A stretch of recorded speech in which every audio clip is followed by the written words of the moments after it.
If you have a 14 to 18 Chevrolet or GMC Sierra 1500, 2500, or 3500, this is a video you might want to see. This is my 2018 GMC SLT, base model SLT. Doesn't come with a full console, comes with a bench seat. And today we're going to do a full console swap, and it's not that hard. This console only has 4 bolts holding it down. One is under that cover. There's one right back here under another cover, and it's the same on the other side. Most people say you have to pull the passenger seat out to make this a lot easier.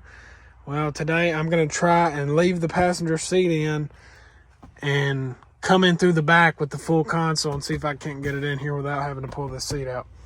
So I'm going to pop off those little covers, and I'm going to unbolt the console, and then we'll see if we can't lift this thing straight up and come out with it. And there's also going to be a wiring harness underneath this. You're going to want to unplug that. So let's get this pulled out of the truck. Alrighty, so we just got the last bolt out.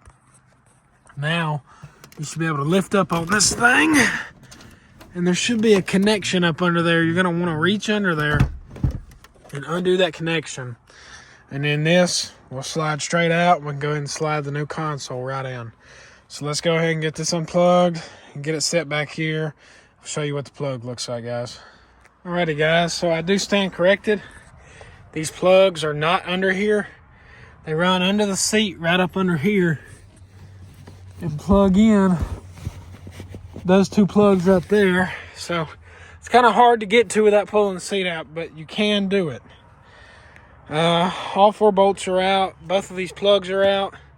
So now we can lift this up completely out of the truck, take it out. And I'm about to go get the new console and get it set in here. And maybe we can finagle it right in between the 2 seats and get everything plugged up. Actually, well, nope. Take that back.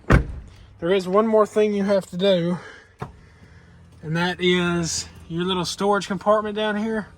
You have to take that completely out because that console is going to utilize this plug, and all that just has to be gone. So once I figure out how to get it out, I'll come back and let you guys know. Okay, so I stand corrected. What you guys have to do is just pull straight down on the lid, and there's going to be 3 Torx-headed bolts holding this in. You can just yank it down, and then you're going to undo your cigarette lighter and undo your 110 outlet and pull it. So it is possible to get it in through the back seat and get it in. This is it. This is the wrong color, so I got to buy the wood grain to match. But once you get to this stage, this is for your 110 outlet, and that's for your cigarette lighter. Go ahead and plug those in.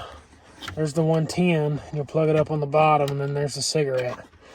Now, not everything on this console is going to work unless you do the extra wiring to do it.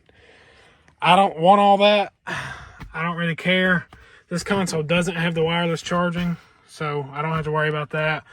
But like these 3 USB ports won't work. That cigarette lighter won't work.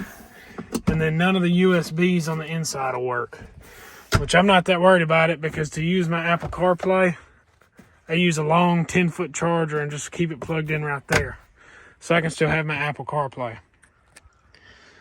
So once you get to this stage, go ahead and plug in these 3 outlets. You're going to slide that console forward. You're going to go ahead and bolt it down. And then we're going to put the side pieces on it. Alrighty, guys. So the console is fully in. It's not that hard of a job. As you can see, that works. And that cigarette lighter right there is going to work. But once you get those connections plugged in and you get the console slid forward, get your 4 bolts in,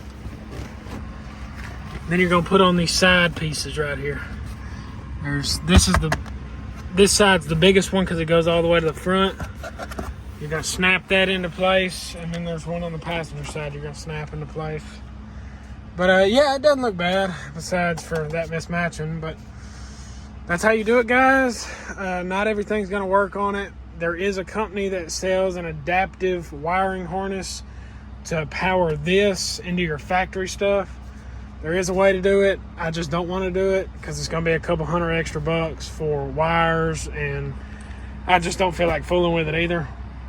So I hope everybody did enjoy. Yeah, peace out.